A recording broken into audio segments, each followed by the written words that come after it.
भाई जो गुरु बचन पे डट गे, कट गे फंद 84 के।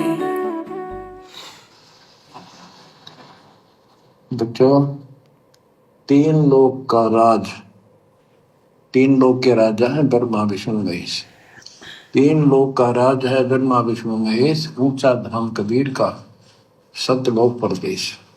यदि सच्ची भक्ति नहीं करते, भक्ति तो देखो सभी कर रहे हैं, ऋषियों ने कोई कसर नहीं छोड़ी, परमात्मा पाने के लिए समर्पित हो गए, कति शरीर गाड़ दिए, लेकिन घन से जंडी नहीं कटे।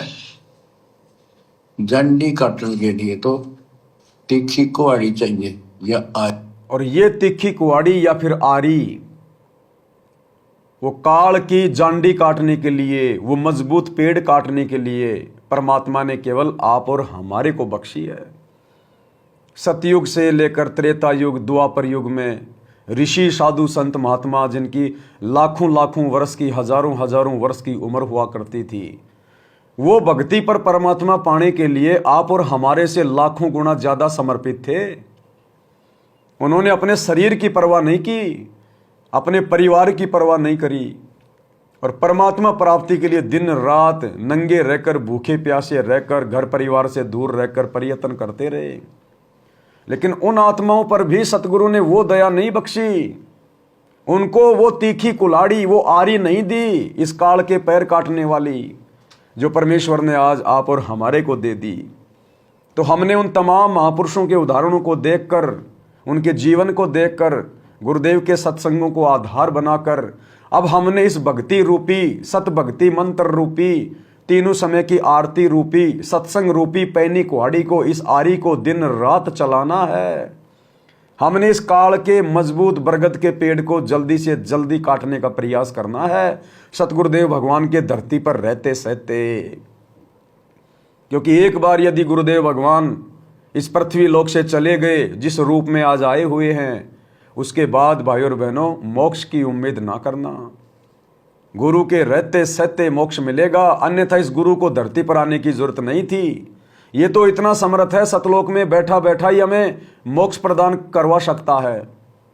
अरे जब हम 21 ब्रह्मांड सहित इस काल के साथ यहाँ आए थे, तो हमें सतगुरु छोड़ने नहीं आया था। सतगुरु ने इस काल के 21 ब्रह्मांडों को विमान की तरह वहां से निकाल दिया। ये 21 ब्रह्मांड विमान की तरह चल पड़े और हम सब यहाँ आ गए। तो ये सतगुरु तो सतलोक में बैठा बैठा भी हमारा मोक्ष करवा सकता है, फिर इन्हें धरती पर आने की जरूरत क्यों पड़ी?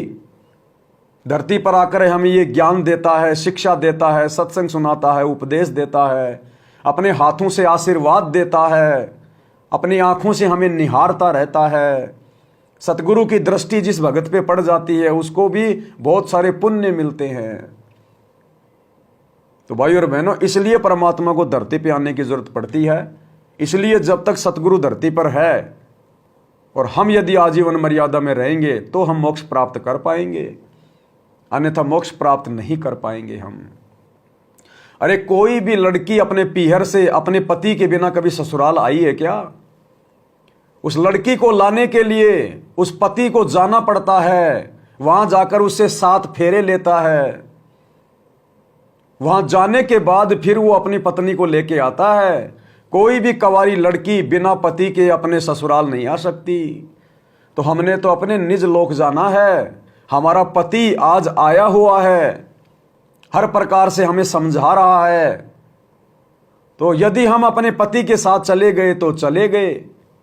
एक बार यदि पति चला गया यहां से नाराज होकर या जैसे भी, फिर भाई और बहनों, वो आत्मा, वो लड़की अपने ससुराल नहीं जा सकती। और चली गई तो उसको कोई रहने नहीं देगा वहां पर, क्योंकि उसकी इज्जत नहीं होगी जो बिना पति के आती है।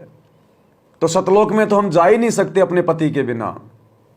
तो भाई और बहनों, हमने इन बातों को गांठ बांधनी है।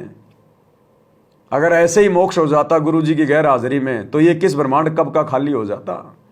तो आज हमारा पति हमें ब्याने के लिए, आज हमें सतलोक ले जाने के लिए, हमसे फेरे लेने के लिए आया हुआ है। ये भक्ति देना, ज्ञान देना, सत्संग करना, ये फेरे करना है। हम आत्मा है, वो परमात्मा है। हम स्त्री है, वो हमारा पति है।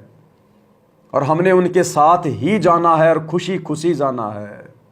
तो ये मौका फिर हमें बाद में नहीं मिलेगा। जो गुरु बचन पे डट के कट गए फंद 84 के, कट गए फंद 84 के, कट गए फंद 84 के।